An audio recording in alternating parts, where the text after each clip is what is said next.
Welcome to PM7 politics. America అధ్యక్షుడు Donald Trump పై శనివారం రాత్రి కాల్పులకు పాల్పడిన దుండగుడు వాషింగ్టన్ డీసీలోని హిల్టన్ హోటల్లో వైట్ హౌస్ కరెస్పాండెంట్స్ అసోసియేషన్ ఆధ్వర్యంలో వార్షిక ప్రెస్ డిన్నర్ కార్యక్రమం జరుగుతుండగా ఈ ప్రమాదం చోటు చేసుకుంది.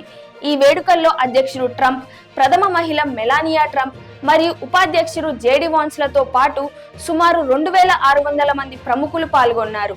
రాత్రి సమయంలో ఒక్కసారిగా బాల్రూమ్ వెలుపల కాల్పుల శబ్దాలు వినిపించడంతో అక్కడ ఉన్నవారంతా భయభ్రాంతులకు గురయ్యారు. కాల్పుల శబ్దం వినగానే సీక్రెట్ సర్వీస్ ఏజెంట్లు వేగంగా స్పందించి ట్రంప్ దంపతులను మరియు JD వాన్స్లను రక్షణ కవచంలా చుట్టుముట్టి వెంటనే సురక్షిత ప్రాంతానికి తరలించారు.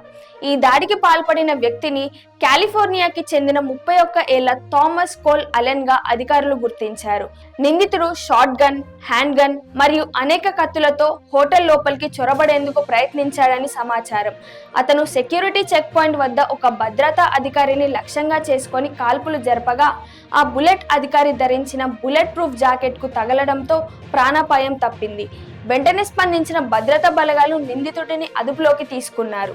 ఈ ఘటన తర్వాత white house press briefing room నుంచి ట్రంప్ జాతిని ఉద్దేశించి ప్రసంగించారు. తమ ప్రాణాలను కాపాడిన సీక్రెట్ సర్వీస్ ఏజెంట్ల సాహసాన్ని ఆయన ప్రశంసించారు. మన రిపబ్లిక్ పై హంతకులు దాడికి ప్రయత్నించడం గత 2 ఏళ్లలో ఇది మొదటిసారి కాదు, కానీ ఇలాంటి క్లిష్ట సమయంలో అందరూ ఏకమవ్వడం ఆనందంగా ఉంది అని ఆయన పేర్కొన్నారు.